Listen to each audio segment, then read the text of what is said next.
elections. As we look ahead to the November elections, many Americans are asking an important question: where can we find accurate, reliable information? Today's guest speaker helps answer the question. We're pleased to welcome Mark Cohen, senior reporter at Democracy Docket. Democracy Docket is a leading digital news and information platform founded by election attorney Mark Elias. The organization closely follows voting rights, election litigation, and the efforts that affect our democracy. Given everything happening in the election landscape, their work has never been more relevant. Please join me in welcoming Mark Cohen. Hey, y'all. Thank you so much for having me. I'm here today to hopefully make you feel a little bit better about the upcoming midterms, or make you feel more anxious about them, depending on where you're at now. I'm not. Whatever the case, I'm going to tell you what I know, what's going on, and I'll start with the question that I'm asked most frequently right now: is will we have an election in November?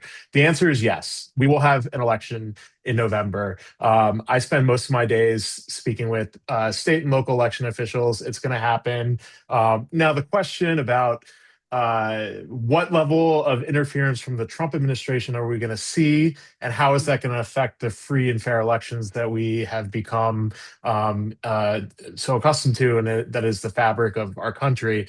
That is the question that is the $1 million, $2 million question that's on everyone's mind. But what I can tell you is that the Trump administration, in their efforts to really thwart voting, is losing badly. And the reason that I know that, there are many reasons from all the reporting that I do, but the like single biggest example of that is the speech that Sherry just mentioned on Thursday, when Trump went on prime time and spread all of these election lies.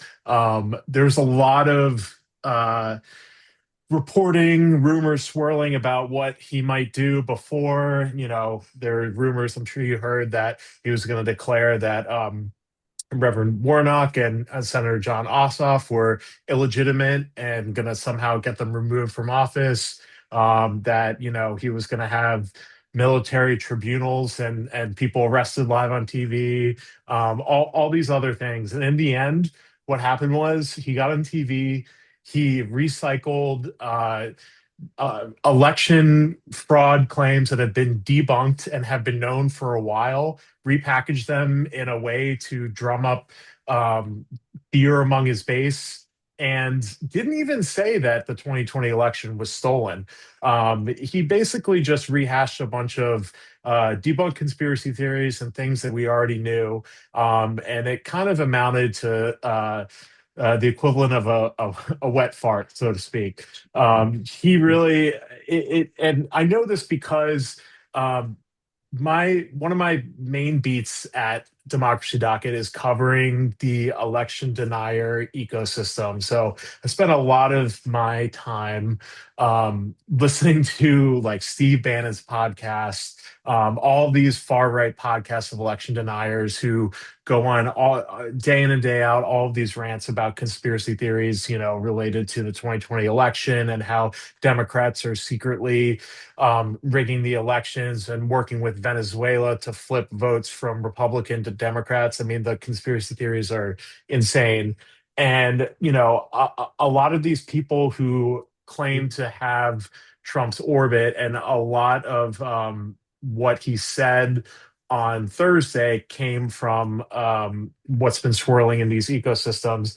A lot of their followers, the interesting thing, and immediately after the speech, the day after, I sort of went to all of these people that I follow, and how they basically did a victory lap, saying that this was a watershed moment, that they were finally vindicated, that this proved the 2020 election was stolen, all this stuff. And all of their followers, their replies were like, this is the same stuff we've been hearing for years. Why are there no arrests? I'm starting to believe that, this is all BS because, you keep saying that arrests are coming and nothing's happening. And that to me is just a perfect example of kind of the Trump administration in a nutshell. It's all bravado. It's all false claims. There's no action because there's nothing to do because it's all lies. And so to see a lot of these hardcore believers losing faith after that is to me just like a perfect example of how desperate his administration is. And that's not even to get into all of the other elements of how his administration has been trying to take over voting, which, to be clear, is extremely terrifying and concerning and something that is unprecedented and should shake every American to their core. But that effort is not a winning effort. And the best sort of example of that, beyond what happened on Thursday, is Trump's DOJ has been going after voter rolls of every state since he got back into office.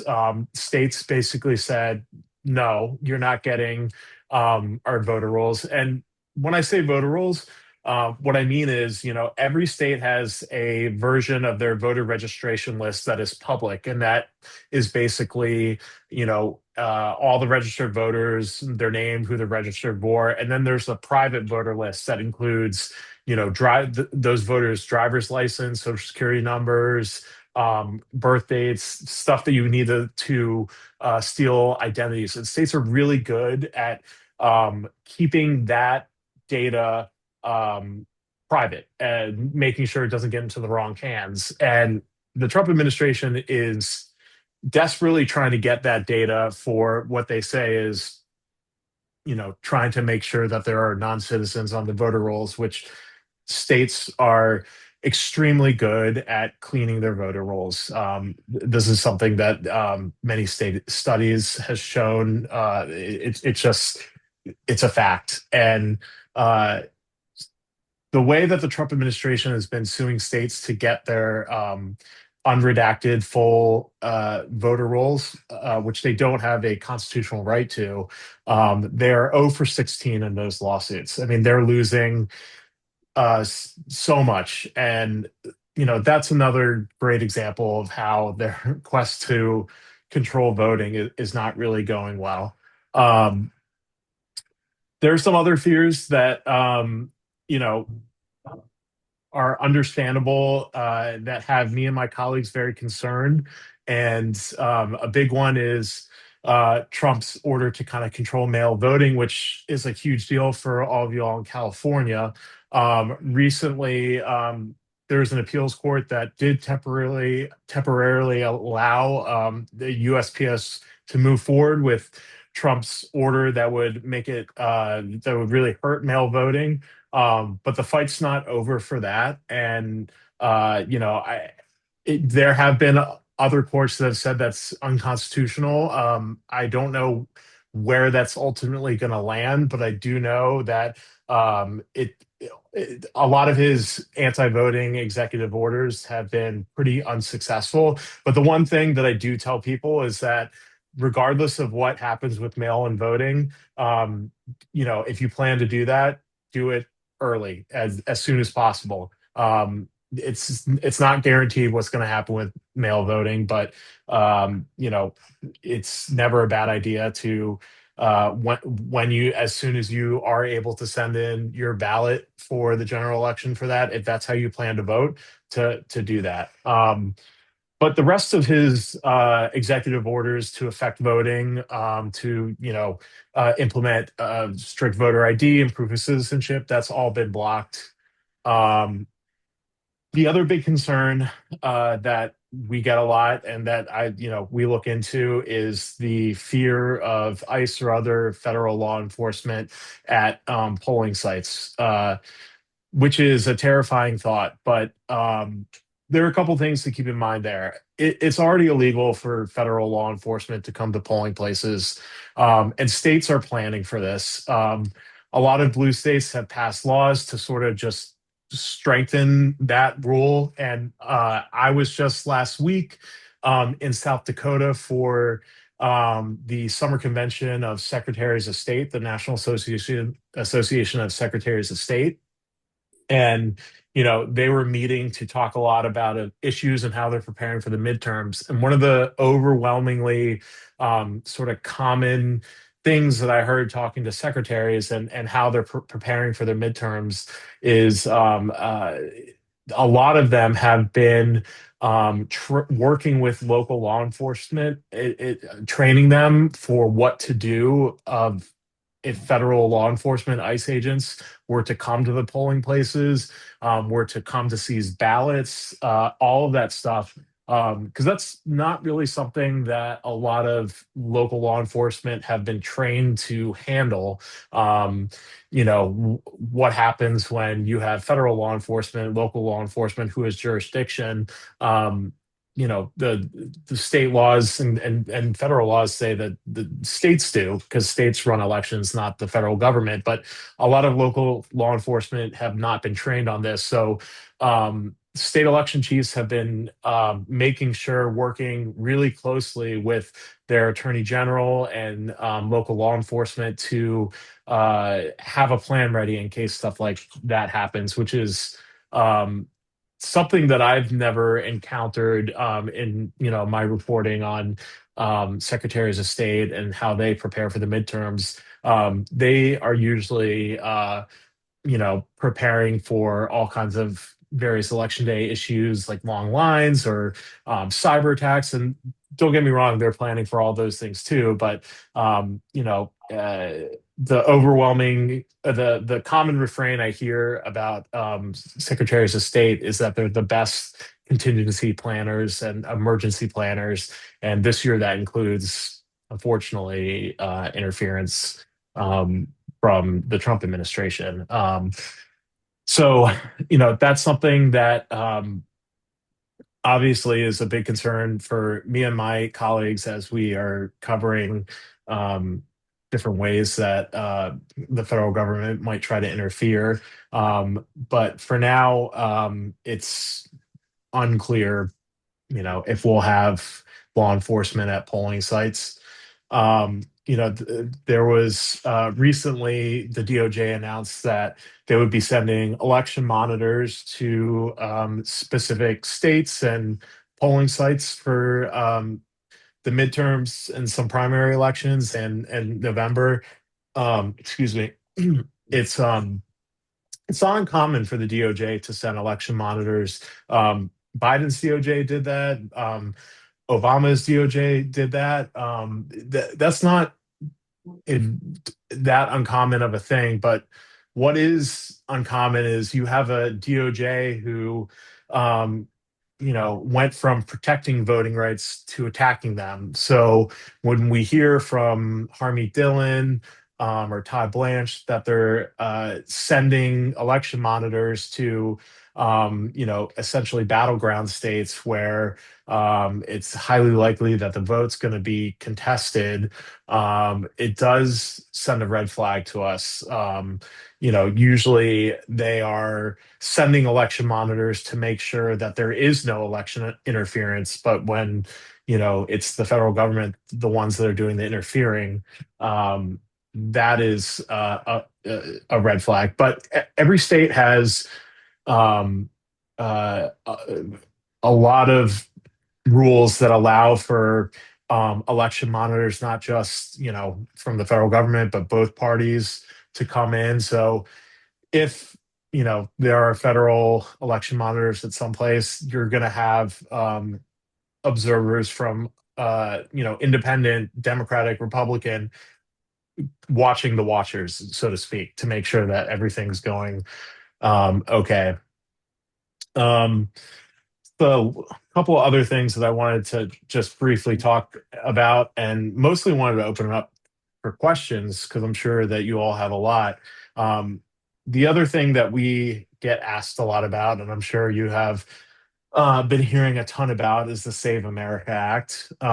This piece of legislation that just seems like it's like Frankenstein. It just keeps coming back from the dead. Um, Here's the thing about the Save America Act. If it had any chance of passing, it would have by now. What you're seeing play out in Congress with all of these sort of hackneyed attempts to get it passed through attaching it to must pass bills or reconciliation, threats to nuke the filibuster.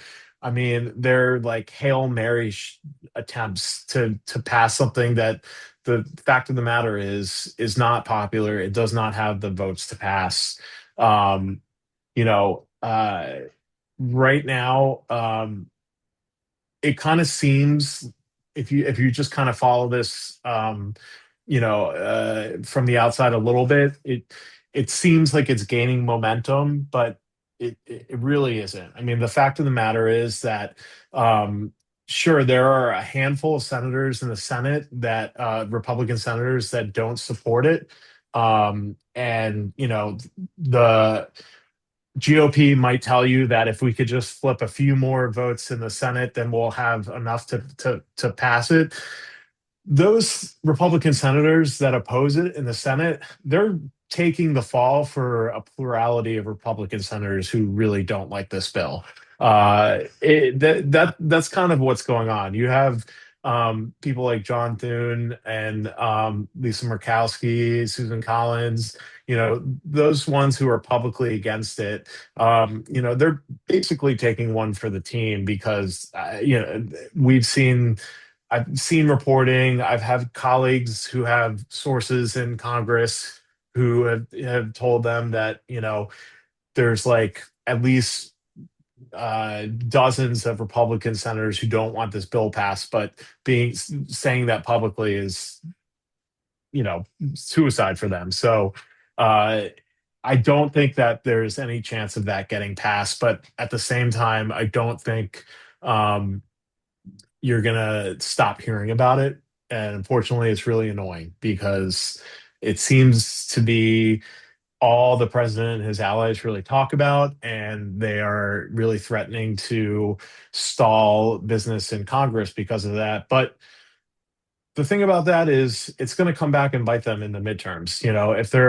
If they're not passing um, bills that help people, especially economic bills, especially there's this bipartisan House bill that, Trump said he wasn't going to sign because of the Save America bill or Save America Act, which is all posturing because if he doesn't sign it, it becomes law in 10 days anyway.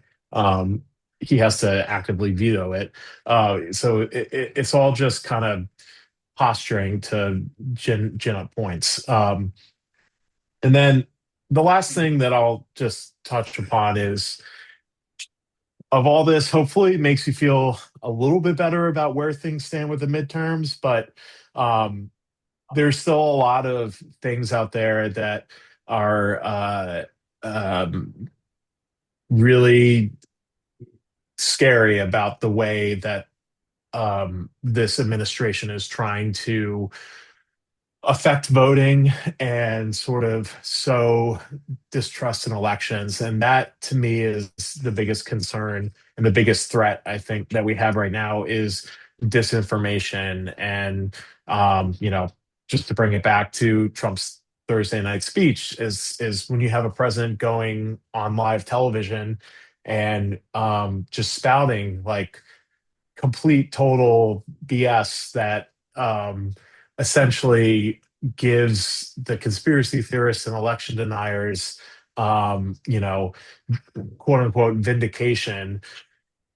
We're in a really dark place when things like that are happening, and unfortunately, that just means we're going to get it's just going to be a pretty large percentage of the population that no matter what reality says, they're not going to believe, the election results that come out. And I wish I knew what that means for the what comes after the midterms and the presidential election. And unfortunately, I don't. I can just hope that, enough people accept it, and that we'll be able to sort of come back from that. But you know I think one of the most sort of telling previews for November was the midterm in y'all state, California. You know, when you had the sort of long wait to count votes to declare, who finished in the top two, and in the governor's race and the LA mayoral race. It really opened up the floodgates for the conspiracy theorists and election deniers on the right to um, do just that, sow discord and distrust in the election process, and claim without any factual basis in anything that the elections were rigged, that Democrats are flipping votes through mail ballots. Unfortunately, I think that's something that's not going to go away. But at the same time, despite all of those claims that they made in California, what has come of it? Nothing. There have been threats. Todd Blanche said he's investigating fraud in California. The president has said, well, he thinks that there was some, election was stolen from Spencer Pratt in LA, which is just absurd. And you can say all those things, but nothing's happened. And so I think that's a great example of kind of how the president and his sort of ecosystem works. They will just say all of this stuff, but there will be no sort of action. And I think a lot of his base are they're really sort of getting tired of that, or at least getting hip to the fact that there isn't going to be mass arrests of Democrats because there's nothing to arrest them for. Um, so that's kind of everything that I wanted to get off my chest before kind of opening up to answer questions that people have to the best of my ability. But yeah. Okay, great. We're going to open it up. Thank you. Have some questions from our audience. Matt, when you were at the conference last week, so if there's ICE presence at the voting polls and Mhm. they're trying to train the police, what other measures are they doing? What if ICE starts harassing people as they're walking up to get in line or go into is there a plan Sure. of action from those secretaries of states? So um, I didn't get that granular into what exactly their plan is. I mean, there is, they have a perimeter that they have to set up around, like federal agents aren't allowed within, I think it might be 500 feet of a polling site. So, um, you know, they would presumably, be keeping them back from there. I don't exactly know what the like exact plans are, but what I do know is that state election chiefs, this is going back, they've been doing this for over a year now. They started meeting Democratic election chiefs and attorneys general from every state. They started meeting over a year ago to basically war game all of the ways that the Trump administration might interfere in the midterms and how they would respond, whether that's through litigation, whether that's through, corralling local law enforcement in some way to sort of make sure that people don't come back. They're sort of limited in what they could tell me exactly how they would do everything because I'm a reporter. But from my conversations, I could tell you that they seem to be taking this threat as seriously as we all feel it is. And they don't, the last thing they want to do is be caught flat-footed when federal Gestapo shows up, and they don't know what to do. So um we'll see what happens, but yeah, I can tell you they've been doing tabletop exercises and war games for all of these kind of possible scenarios for over a year now. Right, here is some question from our audience. Is there a possibility that mail-in ballots in other states, not California, get thrown out even when they are valid? What safeguards are in place? So yeah, I mean, it's a possibility and probably a likelihood that the Trump administration will try to get those ballots thrown out. There's basically a it's called the Purcell principle that basically says, um, any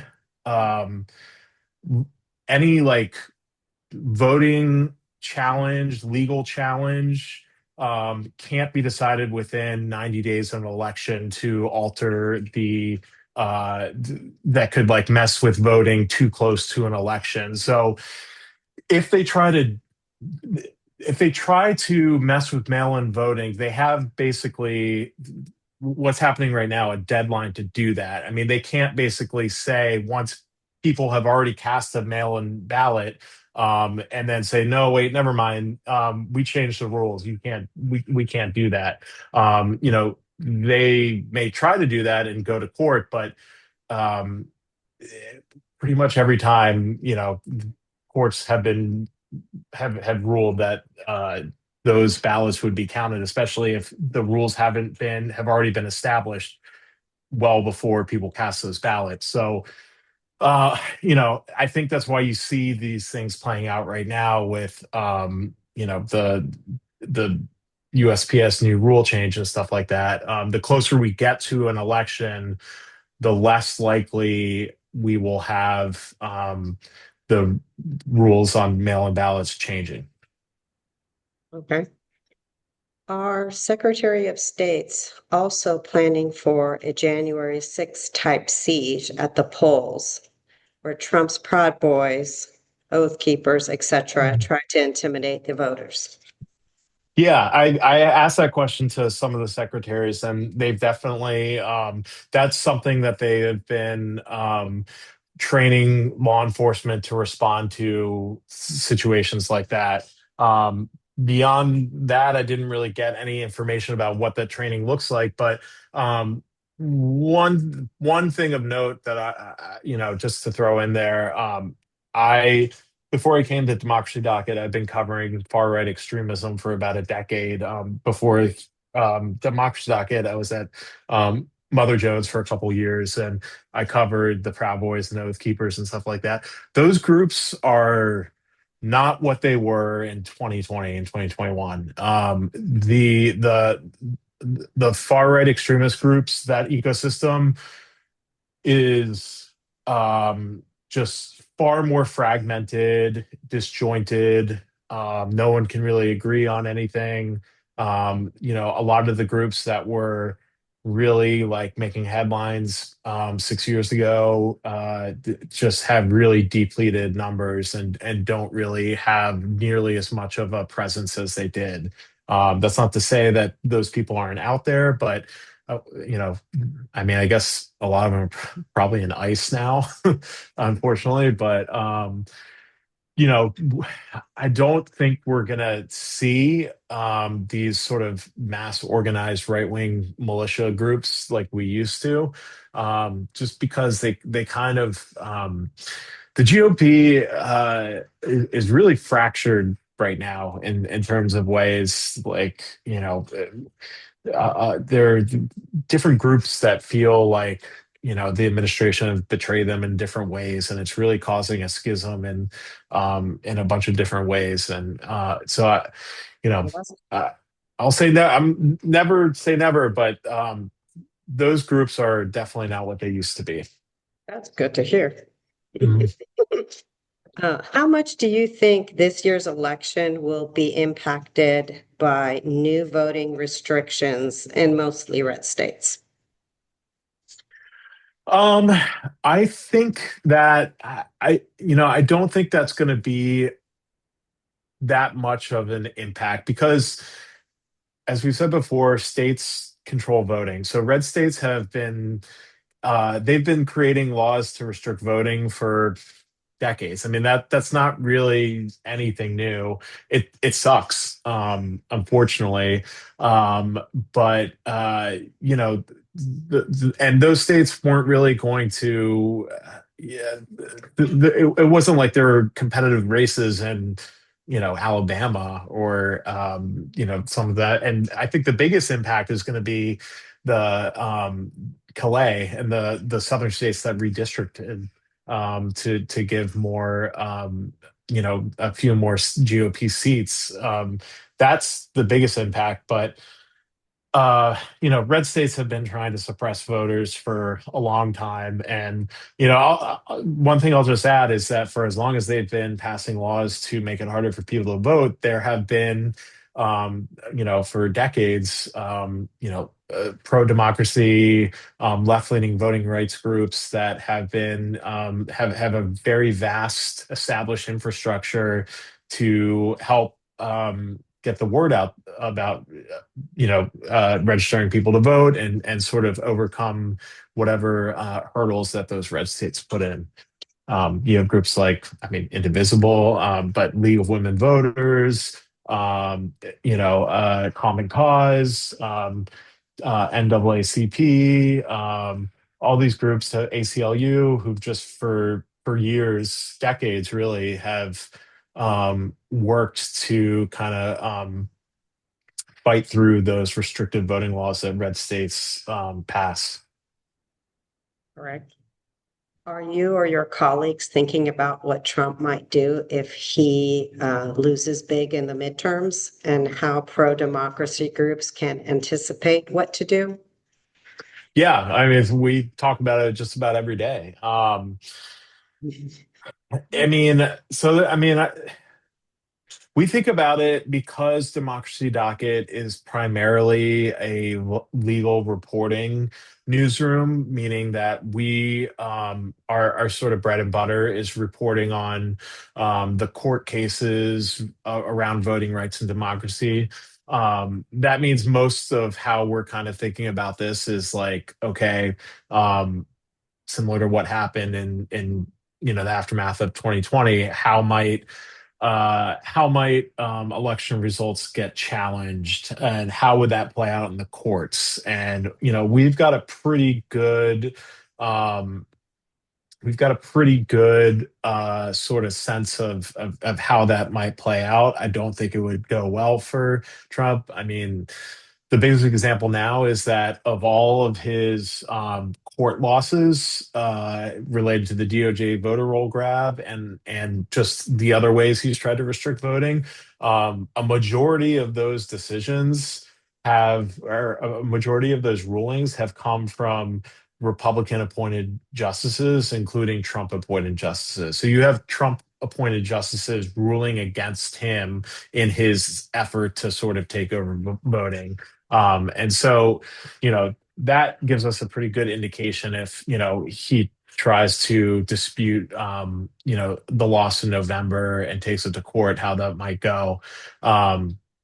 It beyond the court, other ways that, he might try to do that, whether it's another January 6th style thing, or some other sort of extrajudicial attempt to remain in power. I can't speculate. I just hope that, I mean, if it comes to something like that, then we're just in a far worse place than this conversation is warrants.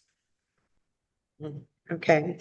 What can stop the Trump administration from seizing ballots post-election? How can the chain of custody be protected? Mhm. That is something that state and local election officials in their relationship with local law enforcement can and should be having these conversations to enforce. There's not. I believe that California Governor Newsom recently signed legislation that basically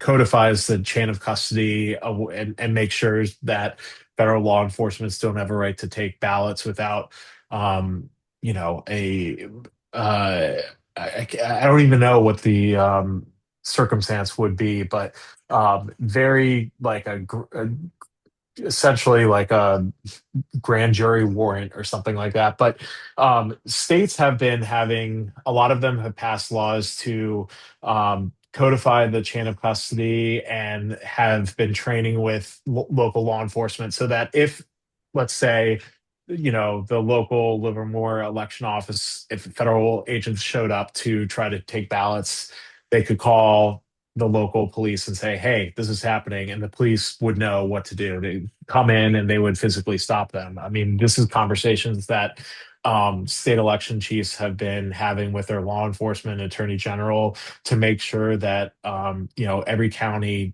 their police department, local law enforcement knows what to do if stuff like this happens. I mean, that was the conversations that I was having with secretaries of state last week when I asked them about this.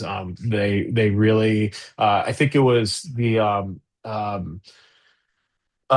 who was it? Iowa's Secretary of State. When I talked to him about this, or someone from his office gave a presentation.